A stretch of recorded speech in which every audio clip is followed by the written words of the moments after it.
You're listening to The Secrets of Doctor Who, where we discuss everything about the hit BBC series, Doctor Who. And today we're discussing the fourth Doctor story, Destiny of the Daleks. I'm Dom Bettinelli, and joining me today is Jimmy Akin.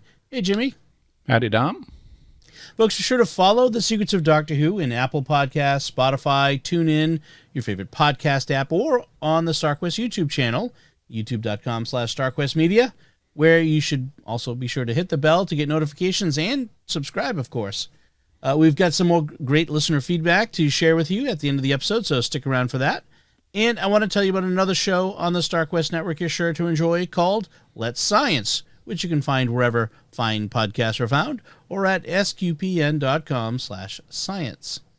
And this time we are talking about Destiny of the Daleks. Jimmy, can you give us a recap of what happens in this one? This week we open with a scene that has baffled fans of the show for ages. For no apparent reason, Romana regenerates and seems to run through several bodies, eventually assuming the form of Princess Astra from the Armageddon Factor. Once that's done, she and the Doctor arrive on a planet, but at first they don't realize it's Skaro. And the Daleks are using slave labor to dig for something under the old Khaled city. Also, there's some visitors on the planet known as the Movellans. They are a race of robots who look like black people wearing white costumes and silver dreadlocks.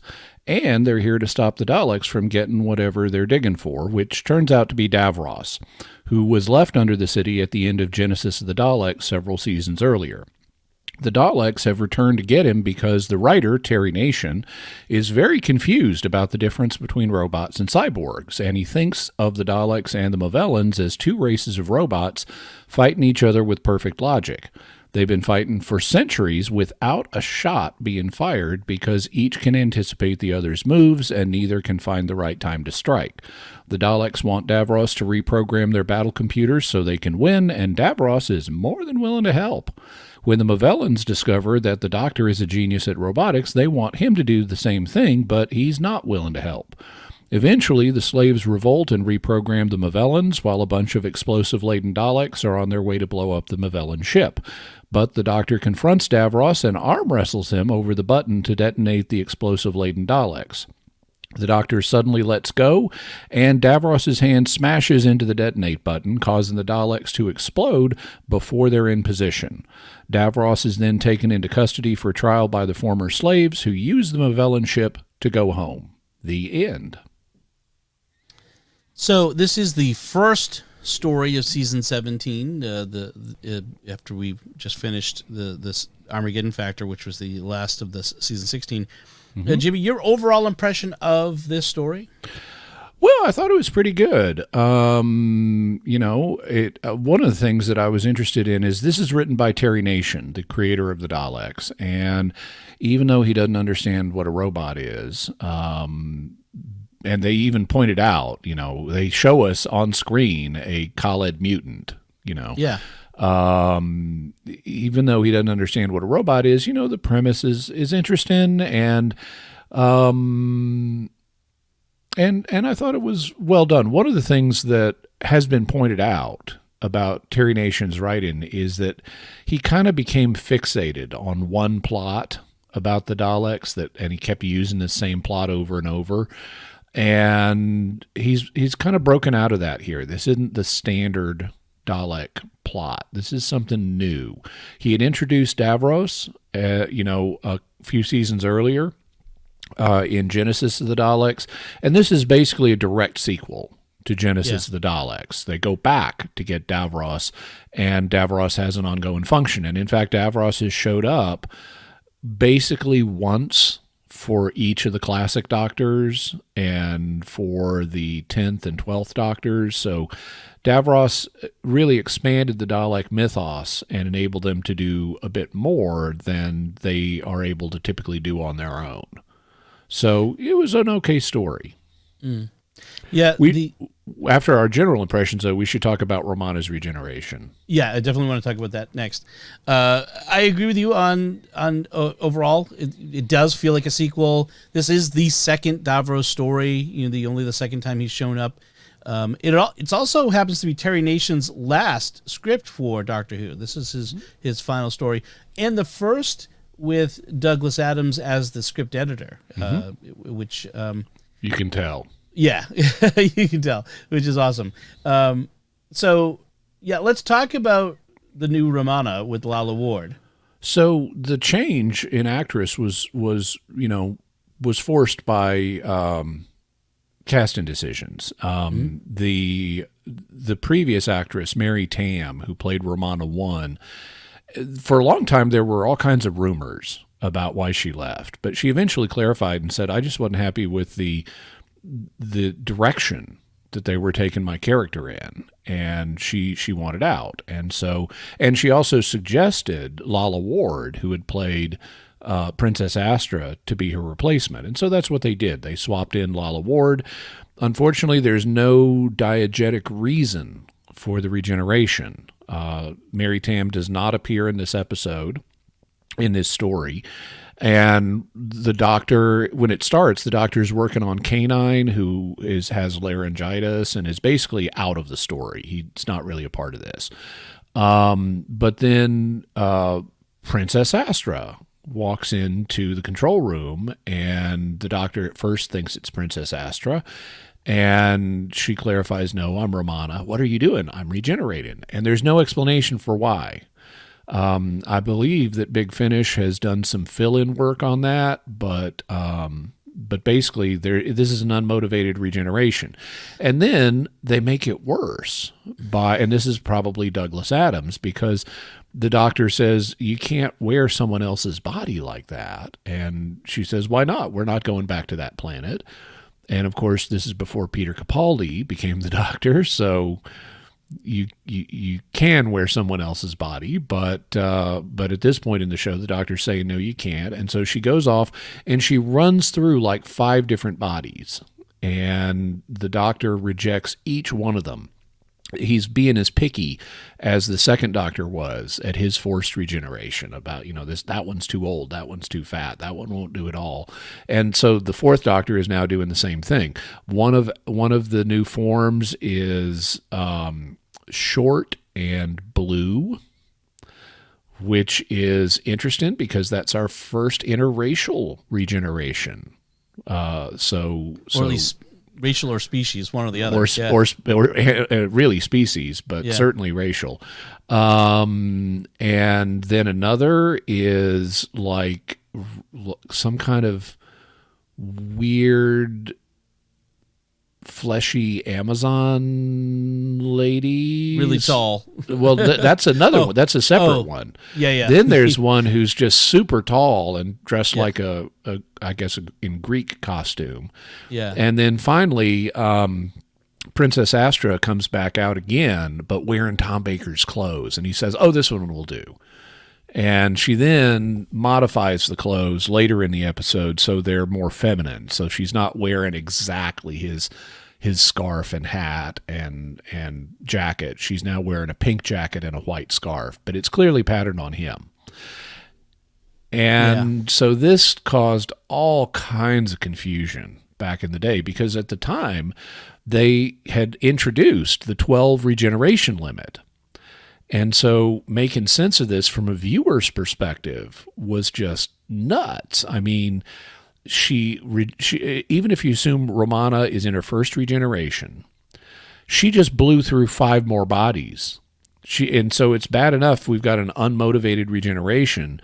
She just wasted half of her lives, was a plausible reading of this. Mm-hmm. Now, since then, the show has introduced some more flexibility and has said that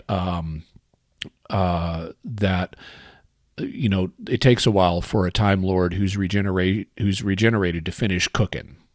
And so presumably all these bodies were during that cooking phase. And so she didn't really waste 5 lifetimes.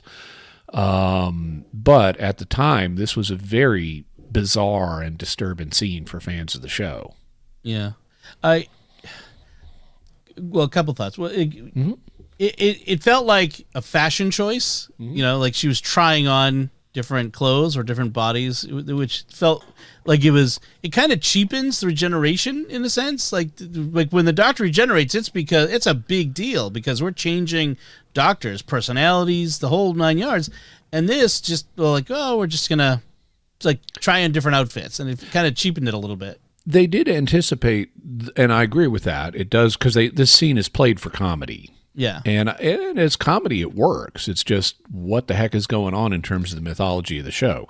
Yeah. But they also anticipated controlled regeneration, which they've since explored with Night of the Doctor, where the Sisters of Karn give the Eighth Doctor a choice of regenerations.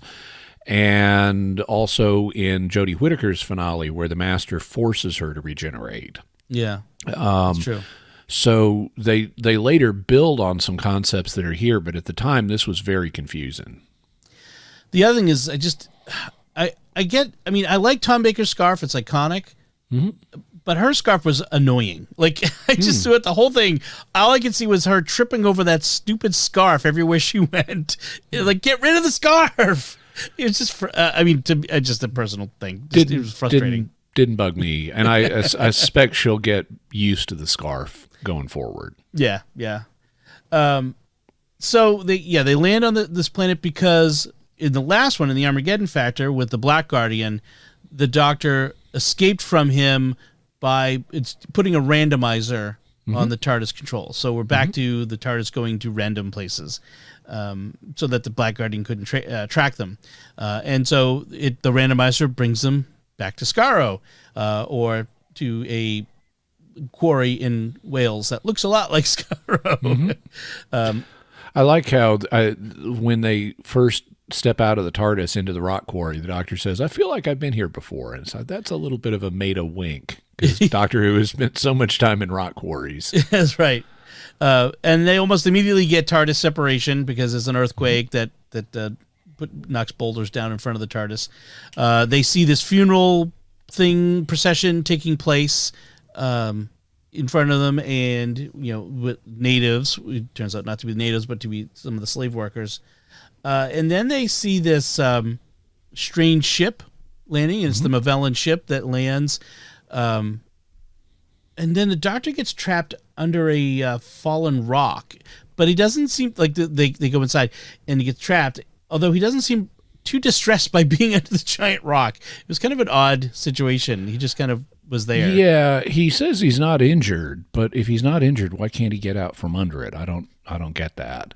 Yeah. But it's a way of causing separation, companion separation. And so Romana goes back to the TARDIS to get K9 to move the column.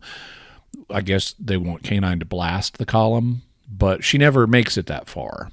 And also they're taking radiation pills because of how radioactive the environment is, and they just kind of drop that. I was the same thing. Yeah. Like at one point she faints or appears to faint due to lack of it, but after that it never comes up again. Yeah. What I like is the Doctor, while he's trapped under the column, he pulls out a book called Origins of the Universe, and he starts reading it, and he says, got it wrong on the first line. Why didn't he ask someone who saw it happen? and that's nice. He makes later on he's taken another snipe at the author of the book and says who says the planet Magla has no life. And he says, actually, the planet Magla is an 8,000-mile wide amoeba that's grown a crusty shell. But what I love about it, and this is clearly Douglas Adams here, not just because it's funny, but because the author of the book is Ulan Kalufid. And if you've read the Hitchhiker series or done any of the Hitchhiker media, Ulan Kalufid is a known author from that series. Yeah. And so he is the author of the trilogy of philosophical blockbusters titled Where God Went Wrong, some more of God's greatest mistakes, and who is this God person anyway. He's also known for having an argument about the Babel fish. Now, a Babel fish is essentially a universal translator. It's a small fish, and you put it inside your ear, and you can understand anything said to you in any language. And people have... in The Hitchhiker, and I'm actually going to read this, it's just a short passage, but in The Hitchhiker's Guide to the Galaxy, it says, "Now it is such a bizarrely improbable coincidence that anything so mind-bogglingly useful could have evolved purely by chance that some thinkers have chosen to see it as the final and clinching proof of the non-existence of God. The argument goes something like this. I refuse to prove that I exist, says God, for proof denies faith, and without faith I am nothing. But, says man, the Babel fish is a dead giveaway, isn't it? It could not have evolved by chance. It proves you exist, and so therefore, by your own arguments, you don't. QED. Oh dear, says God, I hadn't thought of that, and promptly vanishes in a puff of logic. Oh, that was easy, says man, and for an encore goes on to prove that black is white and gets himself killed at the next zebra crossing. Most leading theologians claim that this argument is a load of fetid dingo's kidneys, but that didn't stop Ulan Kalufid from making a small fortune when he used it as the central theme of his best-selling book, Well, That About Wraps It Up for God. Meanwhile, the poor Babel fish, by effectively removing all barriers to communication with different races and cultures, has caused more and bloodier wars than anything else in the history of creation.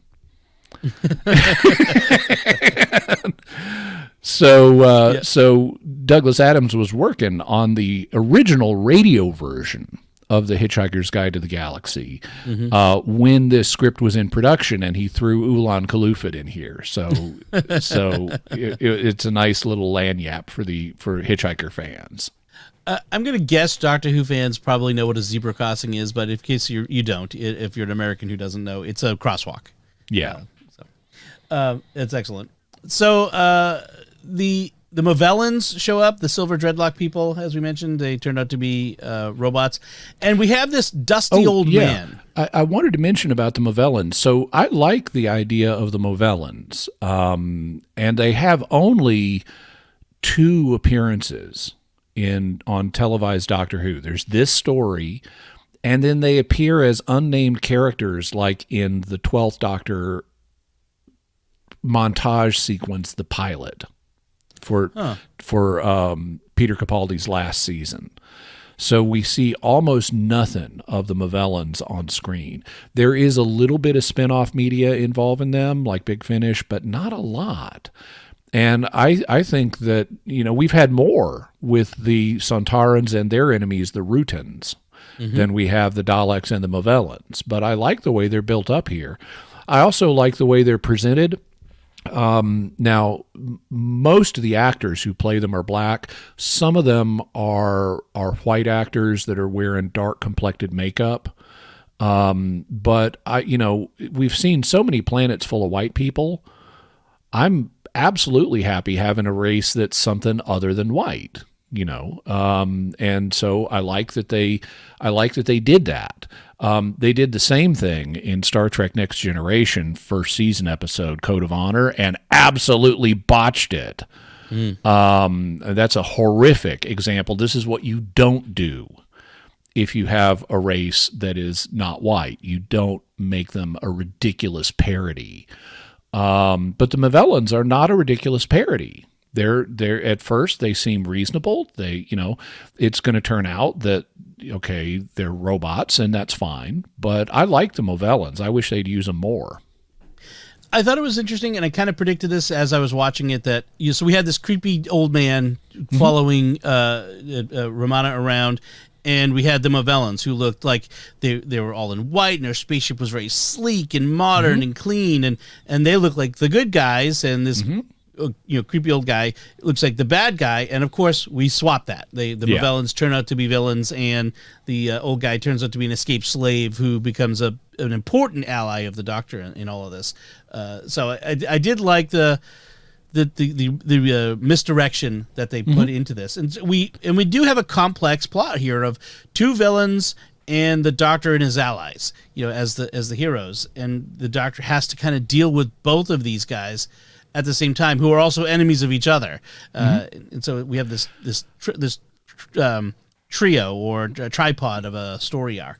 Yeah. Now, when they do the final reveal that the Movellans are robots, I think this is another flaw in the writing. I mean, I like this story overall, but I think this is a flaw in the writing, where the Doctor immediately concludes they're just another race of robots, no better than the Daleks. And it's like, what?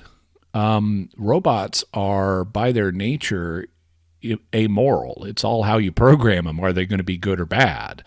And so these robots are anti-Dalek, and prima facie, that's a good thing. So, if you want to eventually say, yeah, but they're just as determined to conquer the universe as the Daleks are, okay, fine. Then you've established they're bad. But you can't just leap to the conclusion that they're bad because they're another race of robots. Also, the Doctor characterizes this as one race of robots fighting another, and the Daleks are not robots. Right. What is up with that? I mean, they even, as I said, they even pointed out they're not robots in this episode. What they should have done, if they wanted this we're so equally balanced thing, is just say the Daleks have surrendered their battle plans to battle computers, and it's the computers that are thinking, in lockstep with the Movellan computers, so neither batch of computers gets an advantage. Right, which is what Star Trek eventually did with the Armageddon Factor, I think it was. Or no, that's the Doctor Who episode. Or whatever that episode. The Ultimate Computer? No, it was the one where the computers controlled the civilization at war. Oh yeah, I know the one you mean. I think the word Armageddon may be in that title. Yeah, that's why someone called me out because I messed up when I was promoting our discussion. A Taste of Armageddon? Taste of Armageddon, yeah. Yeah. And so it was humans who had given over their battle computer plans, their strategy to a computer. And that could work here. The Classic Who seems to be obsessed with the idea of robot villains. We have... Because you can kill them. Right. Well, you're right. And they're only robots, but except the Daleks aren't. But you have cyborgs in these guys, and in the other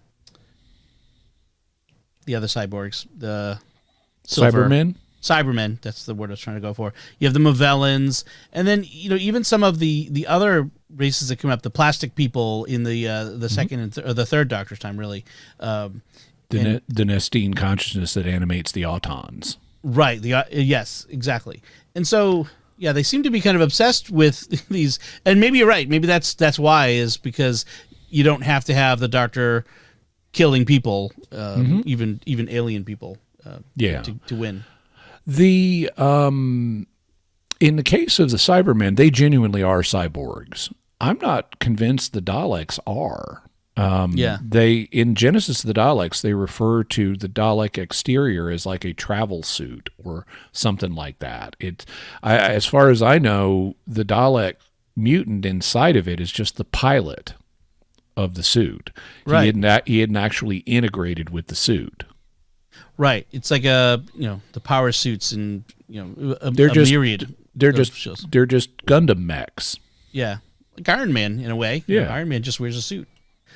So Romana gets captured by the Daleks, and they do this interrogation. They turn her, and then she just escapes, and it all felt kind of unnecessary. Well, except it fills screen time, but and it also gives us the exposition, because Romana gets a lot explained to her about the current situation. Okay. What I noticed about Romana is, wow, what a screamer she is. She in this episode. Now, I think she grows out of this. I mean, she grows out of this as a character. But in this episode, she is just a screamer, and when the Daleks are interrogating her, she's panicking, she's screaming, she's crying, she's hysterical almost. And this is not what the original Romana was like, and this is not a good look for Romana. Yeah. I mean, I know we get personality changes with regenerations, but we don't want it. After having Romana 1 and then before her Leela, who are strong women, and then we're going to get Elizabeth Sladen after this. We had Elizabeth Sladen before this. Oh, that's what. Okay, that's what I was right. I get my my sequence is mixed up. But even then, like before that, we have had a series of strong women who aren't just running around screaming their head off. I'm glad that Romana will eventually grow out of that. I guess you can headcanon it as post-regeneration madness. Yeah. It's not apparent, but yeah, we can do that. So the other big thing is that Davros is still alive somehow underneath there. He's like the Emperor from Star Wars. Somehow he survived centuries. And they explain that. He talks about his backup systems that kicked in automatically once they attacked him. I mean, he's more machine than man now. I mean, that's yeah. I also like when he's coming back. He's sitting in his travel chair, but there's an interesting directorial choice where he's covered in cobwebs, and they focus on his hand starting to move, and that's an allusion to the 1930s movie Frankenstein, where the monster's first sign of life is his hand starts moving. In fact, it's almost universal in directing anything where someone is apparently dead but not really. It's always the hand, the fingers move, the flex, whether it's in a hospital bed or even in this one where one of the Movellans is buried in rocks in a collapse and her hand is sticking out, and it's her hand moving it is kind of a cliche in directing to have that. That is kind of funny. It is also funny to see the Doctor trying to hide Davros from the Daleks who have come to find him by like rolling him around through all the corridors trying to avoid them. It's almost like we should have jaunty music like Star Trek for the Search for Whales, where they're running around the hospital, with the music. It almost felt like we should have like funny jaunty music for that, because it was a bit of a comedy sequence. In that sequence, there is a line that Tom Baker delivers, and I think he may have delivered it the same way on other occasions, but there's a weird mispronunciation. At least it's what I hear. So the Daleks have found the Doctor and Davros, and the Doctor has a bomb that he's going to drop into Davros's chair if the Daleks attack. So he's holding Davros hostage, and he says, "I'll turn Davros and his life support system into scrap metal. Now spack off." And it's like, spack off? Is that like something you put on the walls of your house? He doesn't say back off, and I think Tom Baker has done this more than once. I can see you looking up the transcript, and it may have it back off in the transcript. It does, but yeah. But it sounds clearly says spack off. Yeah. Yeah, Tom Baker has some interesting verbal quirks in the way he says certain things, and I mean everybody has the weird quirks in how they pronounce certain words that may have been acquired over time. And you're right, he does have a few of those. I do also have to point out another logical error. They're supposedly deep underground. The Daleks have been digging and digging and digging. Oh, I know. And then there's an open window right there. Yeah. They could have just come in the open window to get Davros. It was kind of... did no one point that out? Maybe they did, and they said, don't worry about it. We don't have time to fix that. Yeah, by the way, speaking of windows, and this may be another line that is due to... I mean, it could be Terry Nation, but it could be Douglas Adams. At one point, the Doctor goes up a shaft and as being chased by Daleks, and he turns around and says, "If you're supposed to be the superior race of the universe, why don't you try climbing up after us? Bye-bye." And it's, okay, we've already established as far back as the first Doctor's time, Daleks can fly. So the Dalek could come after you, but that was conveniently forgotten in this era of the show. And so this is a line pointing out a flaw that actually had been removed, and they just forgot they'd removed it. Right. So when we're having this Mexican standoff moment, or just before it, the Doctor is alone with Davros, and Davros is saying something along the lines of, "Now I have returned, the campaign will begin in earnest. I have slept, but now I have awakened, and the universe will be sorry." And the Doctor accuses him of misquoting Napoleon, which is kind of an interesting... I was trying to figure out what exactly is he misquoting Napoleon on, or is it just you're just being another Napoleon? It's a Napoleon-esque line. Well, my memory on this is fuzzy. It may be based on after Napoleon's exile when he came back, and like the world will be sorry. But here in context, he says you're misquoting Napoleon, and I'll tell you how things worked out for him, because they didn't work out so great for Napoleon. No, they did not. So the Daleks try to end the standoff by executing slaves and doing them at a pretty rapid pace. Although the extra acting in this episode was not good. These extras, they didn't look afraid. They didn't die in any particular fashion. They just kind of, it's time for me to lay down on the floor. Yeah, I like the fact they killed quite a number of women slaves in this, both during the executions and the slave rebellion. Yeah. We saw not only male slaves dying, but female slaves dying, which is good because that's what would happen in this situation. They weren't, deferential in that way. I did like, though, so the Doctor has a creative solution to this problem. He says, you kill one more slave and I'm going to detonate this bomb now. And the Daleks are like, that's illogical, you'll die too. And Davros says, no, he's serious, he'll do it, obey him. And so they stop executing the slaves.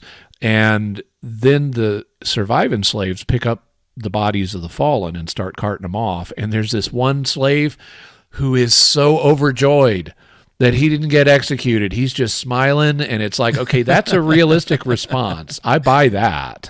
Yeah, that's true. Yeah, the Dalek does say, yes, self-sacrifice is illogical, and therefore impossible. And it's for all of their supposed intelligence and logic, they have no self-sacrifice is not only just possible, it's logical. Daleks do it regularly. Yeah, on order. Right, they do it in this episode right after this, so it's kind of it didn't make any sense from what they were saying. Well, I can understand. I mean, this is all dialogue level fixes. They could say, for a human like you, it's illogical and therefore impossible. Right. So a couple things about Davros. He learns that there's a Supreme Dalek, and he doesn't like that at all. No, I will be Supreme. Yeah. So that's interesting. And given that what happens with the 12th Doctor, where he's brought back and there's an Emperor Dalek, it adds a little bit to that later appearance of Davros to know how he reacted here. By the way, Davros is not played by the original actor Michael Wisher in this, and it's just a few years later, and Michael Wisher was still around, so I don't know why they didn't get him for this. Michael Wisher was acting in New Zealand. He had a job in New Zealand at the time. Okay. That was on the wiki. Okay. So, yeah, that's why he wasn't there. They had this other guy come in who did okay. I mean, it's hard to do terrible when you're under so much makeup. Yeah, and his mouth doesn't always work properly under all that makeup, but neither did Michael Wisher's. Michael Wisher, though, to me is the definitive Davros. Yes. So the Movellans as robots are pretty terrible robots because they have this ridiculous vulnerability, which is they carry their battery pack on their belt, like on Velcro, like so they can be just taken off in the midst of any type of grappling, which is terrible. Could fall off in the midst of grappling. Yeah, exactly. It was. I mean, it's a kind of a ridiculous fault. I mean. And it's worse than that because it's not just their battery pack, it's also their instruction unit. And so all you got to do is swap a few chips around in it or something, and you can reprogram them. We got complete control of them. It's almost as bad as like the robot from Lost in Space who had like this control pad on the back. We could as long as someone pulls that off, he's done, and he's turned off. Or Data's button. Yeah. The Doctor in this may be a robotics genius, but Terry Nation is not. And that's right. Like one of the things they do in this is they have to show the problem, to illustrate for the audience the problem, and to the Movellans the problem they're having with their war with the Daleks. The Doctor and Romana play rock, paper, scissors. And one of them will beat the other, and it'll go back and forth, But then when they have the Movellans play, now you guys do it, the Movellans are always pulling scissors at the same time and always pulling stone at the same time and always pulling paper at the same time. This is not how that works with real computers. No. Real random number computers generators. have a random number generator. It's either an algorithmic or a true random number generator, but they've got a random number generator. Otherwise, they would not make choices between rock, paper, and scissors because there is no one that's logically superior to the other at a given moment. Right. And so actually, what both the Daleks and the Movellans should have done if they're having problems because their battle computers are too evenly matched, introduce a random number generator. Right. Do the unexpected, which is precisely what they want the Doctor and Davros to both do, is to introduce the unexpected. In fact, the Doctor says, make a mistake. Yeah. Because mistakes lead to... At the end, he says, make mistakes and confuse the enemy. And Romana says, is that why you always win? And he takes umbrage at first, and then he's like, yeah, I make mistakes. Yeah. So that was good. So the Movellans have this Nova device. It's a weapon of mass destruction that basically the idea is it will ignite the atmosphere. Mm-hmm. And so, Which is not a Nova, but okay. Yes. For some reason, it has to be out in the middle of the open everywhere where it is completely vulnerable while it's counting down. Why? This is the same thing we had with in the third Doctor story we just did, the other Dalek story, the Planet of the Daleks, where they had a device that would destroy the atmosphere, and it just has to be somewhere connected to the atmosphere. Could be indoors, could be underground. As long as it's connected to the atmosphere somehow, that's all that matters. Well, I can understand why the Movellans didn't want to set it off inside their ship. Well, yeah, that's true. But you could have put it in a cave, under a covering, somewhere other than completely exposed in the middle of this quarry with, so much area around it. It was just kind of not logical to use their terms. And ultimately, so Commander Cheryl, who's the Movellan in charge, he goes during the slave rebellion. He wants to stop the Daleks, and so he goes off with the Nova device to set it off. But the Doctor, that'll kill the Doctor because he's an air breather. Cheryl doesn't care, but he goes off to do this. All the other Movellans have been reprogrammed by this point. And so Romana goes to stop him. And she starts wrestling with him and knocks his arm off. Yes. And it's like, wow, that is a shoddily constructed robot there. Yeah, that was unexpected. By the way, the actor who plays Commander Cheryl shows up again later in one of the worst New Who episodes ever, Kill the Moon. He plays one of the astronauts in that one. So it's kind of interesting. It did not recognize him. I saw that in the wiki. I'm like, oh, that's wild. Yeah, I saw he'd done a few things that I'd seen before, but he didn't really stand out to me. But I liked him as Commander Cheryl. Yeah.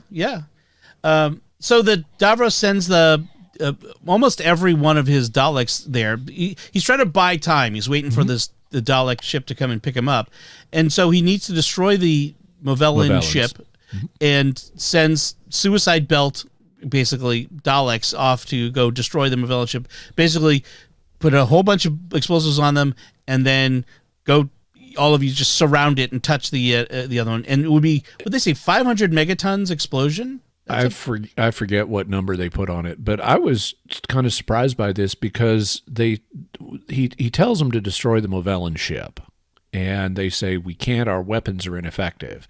And so he then comes up with this suicide belt plan where he wraps each Dalek with, somehow, we don't see this, but they wrap the Daleks with these explosives that are little canisters, a little bigger than grenades, and they put them on a wire around the outer casing of each Dalek, and he sends all but one of the Daleks to do this. But he says, huddle in towards the hull of the ship, and then I'll set them off. And I'm like, I guess this is okay, but to me it's like, well, you've already said your weapons are ineffective against their hull. is whatever range weapon you're using really ineffective compared to a bunch of grenades, basically. If their hull is tough enough to resist your laser fire or whatever it is this going to really help you? Yeah. I guess it is, and there are ways that could work, but it just seemed counterintuitive to me. I thought they could have explained it a little better somehow. I mean, for 500 megatons, we're talking a massive nuclear blast. So yeah, why didn't you use that first? Yeah, exactly. And why remote? Like, why not just have them do it when they get there? They're in position, blow it up. Why, Yeah. Because you have to have the doctor able to stop Davros. And I do like the way the way they do that, because it is it's physical and it's unexpected. Davros has the control, and I can understand Davros is a megalomaniac. Of course, he wants to be the one to set it off. Yeah. And so he and the doctor are arm wrestling over Davros's console. And the doctor at one point just lets go, and Davros's hand smacks down onto the button. And I thought that was nice. That was really great. Also, really great. It reminded me, and I'll spoil. Okay, so spoilers for the movie Kill Bill Part 2. I forget how many years old this movie is, but at least 20. Yeah, I finally got around to watching it. And I'd never seen the Kill Bill movies before, but we have this character played by Uma Thurman, who's known as the Bride, and she is tracking down and terminating the people who killed her husband and tried to kill her on her wedding day.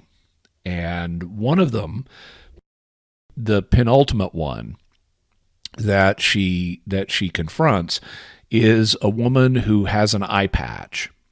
And the reason she's got an eye patch is because she had studied under the same martial arts director that the Bride had studied under, but she had honked off the martial arts director, and he snatched out one of her eyes. And so that's why she wears an eye patch now. And so the Bride and eye patch lady are fighting with swords in a trailer home, and there's also a poisonous snake running around on the floor. and they're fighting, and the Bride is injured, and it's not looking good for the Bride, and they're right up close to each other, holding their swords against each other, and the Bride just reaches over and snatches out her other eye. It's like, didn't see that coming, but it makes sense. Not anymore. Yeah. Didn't see that coming or ever again. And she at that point just leaves and lets the poisonous snake apparently deal with the eye patch lady. Wow. That's definitely a Tarantino movie. Yeah. There's also a great when she finally confronts Bill at the end. They're getting ready to have a big fight, and she just touches him on the chest, and it's like, that martial arts master taught you the death touch, didn't he? Yep. That seems anticlimactic. But it works in context. Yeah.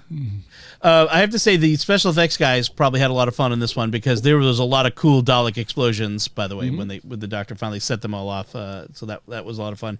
The slave takeover of the Magellan ship was some of the worst and least believable stage fighting I think I've ever seen. It was really, I mean, the extras did not earn their keep on this one in the story.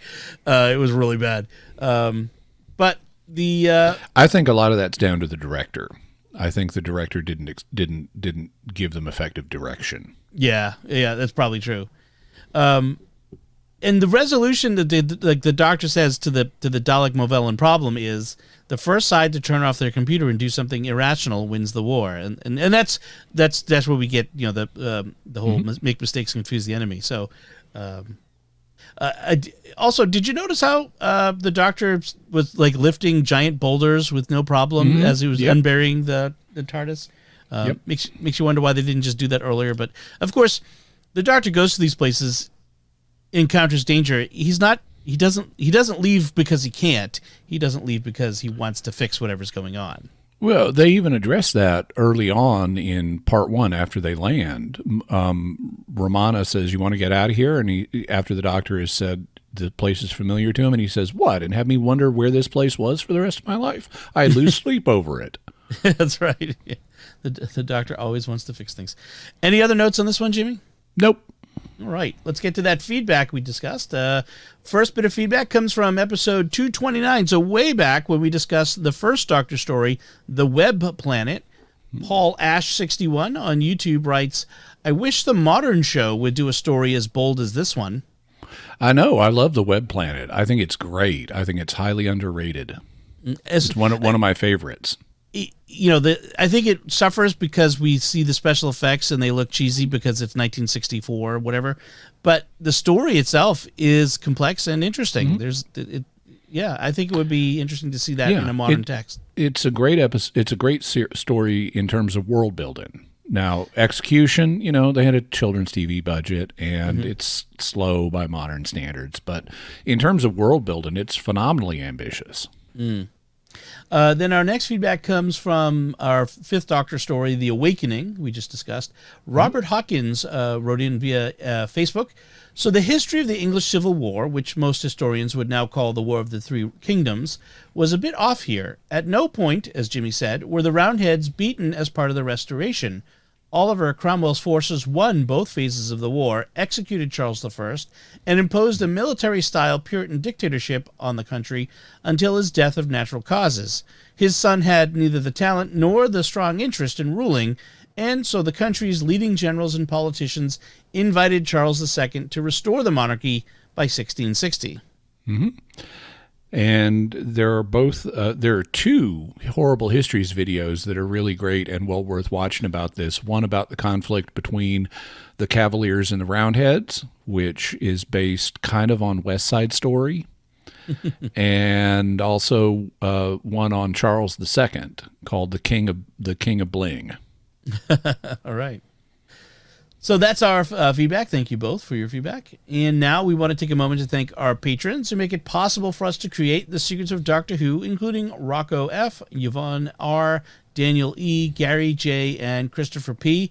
Their generous donations at sqpn.com/give make it possible for us to continue The Secrets of Doctor Who and all the shows at StarQuest.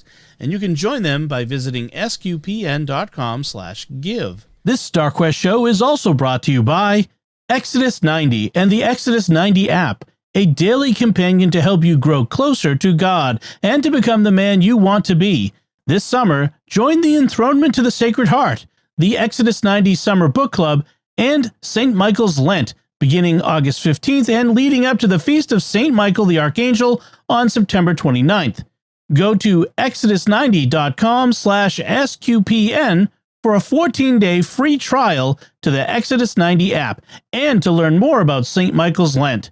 That's exodus90.com/SQPN to join us for St. Michael's Lent starting August 15th. And we'd also like to thank Zyman Yannick, who edited this episode. And that's it from us this time. What did you think of Destiny of the Daleks? You can let us know by commenting on the show at sqpn.com or the Secrets of Doctor Who Facebook page. Send an email to drwho@sqpn.com. Visit the StarQuest Discord community at sqpn.com/discord, or watch The Secrets of Doctor Who on our YouTube channel at youtube.com/StarQuestMedia and leave a comment there. We'll be back next time when we'll be discussing the first Doctor story, The Massacre. Until then, Jimmy Akin, thank you for joining me and sharing The Secrets of Doctor Who. Thanks, Dom. And once again, I'm Dom Bettinelli. Thank you for listening to The Secrets of Doctor Who on StarQuest. And remember, if you're supposed to be the superior race of the universe, why don't you try climbing after us?